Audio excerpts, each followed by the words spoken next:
آج کسی دوست نے تصویر بھیجی، میرے بلکہ بزرگ پروفیسر ہیں ہسٹری کے، انہوں نے پاکستان سے مجھے ایک اخبارات کی سپر لیڈز کو اکٹھا رکھ کے جو تصویریں بنی ہوئی تھیں کہ جس میں ایک ہی وقت کا جو وزیر اعظم ہے وہ مختلف موقعوں پر کیا کہہ رہا ہے.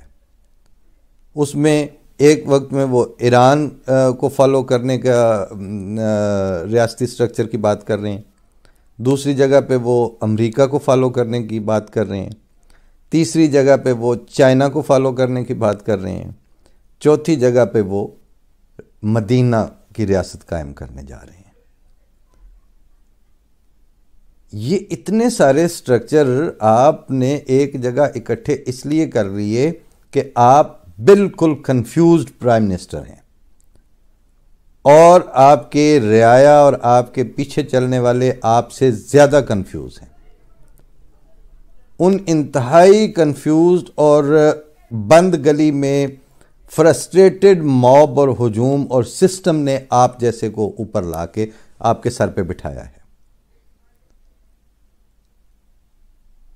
اس کیلیبر اور اس کریڈینشل کے ساتھ آپ چلے ہیں للکارنے کہ ویکیپیڈیا، گوگل اور فلاں. مجھے ذاتی طور پر میں جس خلافت احمدیہ کا بیعت شدہ ہوں، بیعت کنندہ ہوں، اس خلافت کے لیے مجھے کسی گوگل یا کسی ویکیپیڈیا کی سرٹیفکیشن کی کوئی ضرورت نہیں ہے. دنیا کے کسی فورم کی سرٹیفکیشن کی کوئی حاجت نہیں اور نہ کسی بھی احمدی کو اس کی حاجت ہے. احمدی خلافت کو کشید ہوتے ہوئے اور ڈیولپ ہوتے ہوئے رسالت کی تعلیم اور رسالت کی زیر سایہ دیکھتے ہیں، اور وہ خدا تعالیٰ کی مسلسل تائید. اسی لیے جو خلیفہ وقت کا جو ٹائٹل ہوتا ہے اس میں خلیفۃ المسیح الخامس آگے ہوتا ہے اید اللہ تعالیٰ بنصرہ العزیز. یہ دعا بھی ہے، یہ ٹائٹل کا حصہ بھی ہے کہ اس کو اللہ تعالیٰ کی غالب مدد کی تائید حاصل رہے اور رہتی ہے، اور اس کے سائے میں اللہ تعالیٰ خلافت کی وقار، اللہ تعالیٰ خلافت کے فیصلوں، اللہ تعالیٰ خلیفہ وقت کی سوچ، اس کی فراست، ان ساروں میں وہ برکتیں بھر دیتا ہے جن کے مفہوم سے بھی آج آپ ناآشنا ہیں. آپ لوگ عاشق رسول اس لیول کے ہو چکے ہیں، یعنی ہم، یعنی احمدی رسول کو اس لیے خدا تعالی مانتے اور اس کی پیروی کرتے ہیں کہ وہ خدا کا بھیجا ہوا ہے. آپ کا عشق رسول اب اس درجے پہ چلا جا چکا ہے کہ آپ اتنے بڑے عاشق ہو چکے ہیں رسول کے کہ عشق رسول کے چکر میں آپ خدا تعالیٰ کے احکامات کا انکار کرنے سے بھی باز نہیں آتے. جتنا بڑا کوئی عاشق ہوگا اتنی ہی بڑی اس سے خدا تعالیٰ کی محرمات اور اس نے جو حدیں قائم کی ہیں اور جن کو تحفظات خدا تعالیٰ نے عطا کی ہیں ان کو وائیولیٹ کرنے والے آپ کے عاشق رسول ہوتے ہیں. آپ کا سارے کا سارا سسٹم جو ہے وہ ڈیمیج اور ڈسٹرب اور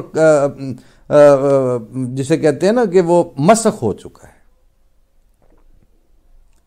اب آپ خواہش کر رہے ہیں کہ جی ہمیں خلافت چاہیے. وہ گلیوں بازاروں میں جو گانا بجتا ہے، جو غزل بجتی ہے کہ انوکھا لاڈلا کھیلن کو مانگے چاند، آپ لاڈلے بھی ہیں اور آپ انوکھے بھی ہیں. آپ وہ چاند کھیلنے کو مانگ رہے ہیں جو لوگوں کو رو رو کے صدیوں کی ریاضتوں کے بعد اللہ تعالیٰ اپنے فضل سے عطا کرتا ہے. آپ نے بنانی ہے خلافت خود. آپ نے اسکالرلی جو دھڑے ہیں ان سے اور آپ کے جو ڈاکٹر اسرار اور آپ کے جو اور یہ مقبول ہیں ان میں سے آپ نے خلافت نکالنی ہے. تو پھر آپ جائیں جہاں سے ملتی ہے. وہ خلیفۃ المسیح الاول جو مرزا حکیم نور الدین رضی اللہ تعالیٰ عنہ تھے، وہ فرمایا کرتے تھے خلافت جو ہے وہ پنساری کی دکان کا سوڈا واٹر نہیں ہے. مگر آپ کے لیے وہ پنساری کی دکان کا سوڈا واٹر ہی بنا ہوا ہے.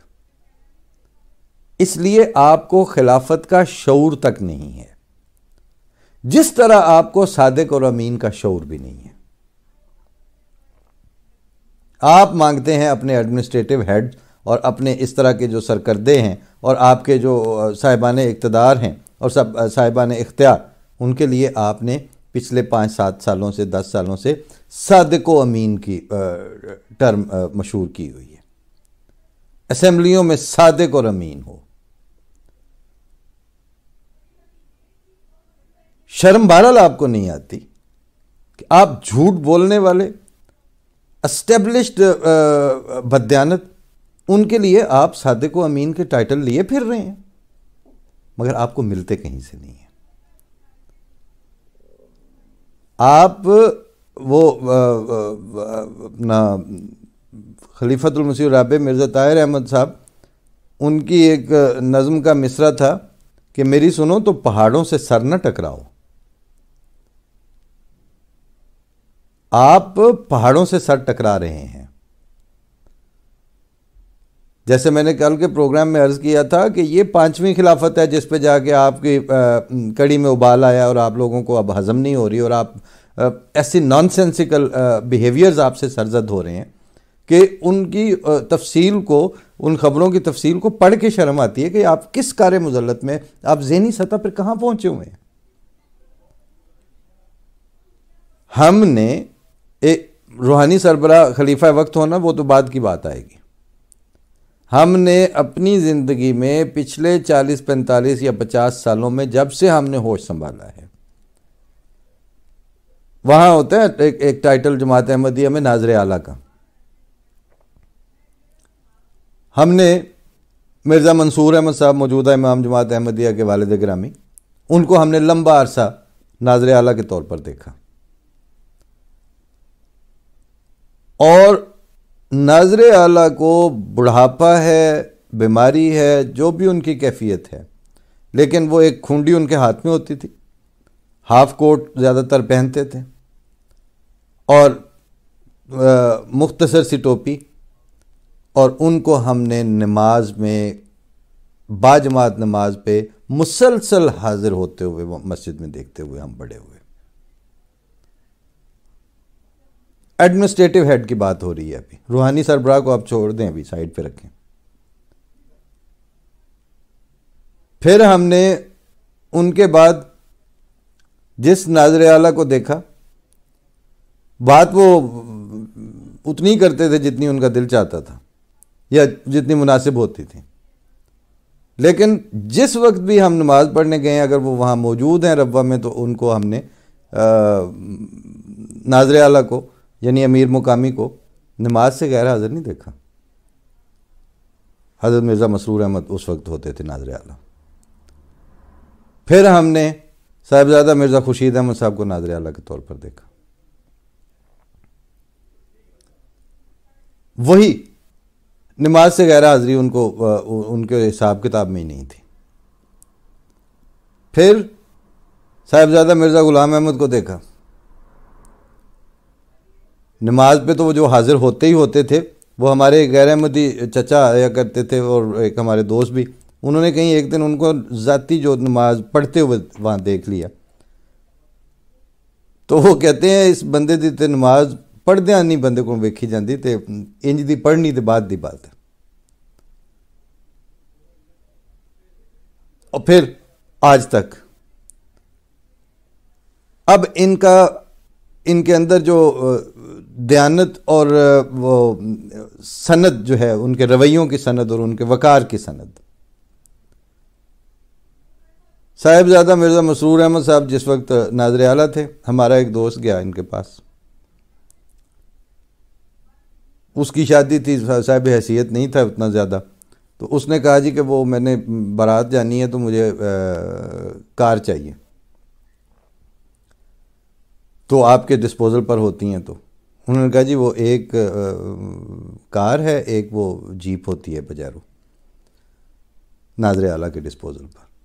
کار اس دن فلاں فلاں جگہ پہ پہلے سے کمیٹڈ ہے، اور وہ جو جیپ ہے وہ اگر رستہ گندہ نہ صاف نہ ہو تو میں خود بھی اس کو استعمال نہیں کرتا کہ وہ جماعتی اموال میں سے خریدی گئی ہے تو وہ ایسے ہی کچے پکے گندے رستوں میں ضائع نہ کر بیٹھیں اس کو. اگر آپ یہ سمجھتے ہیں کہ رستہ صحیح ہے، صاف ہے، تو آپ لے جائیں، مجھے اس دن ضرورت نہیں ہے. اب جیسے مانگنے والے ہیں ویسے مطلب دینے والے ہیں ویسے ہی درخواست کرنے والا بھی تھا. انہوں نے کہا جی پھر آپ رکھیں، رستہ تو واقعی گندا ہے ادھر کا.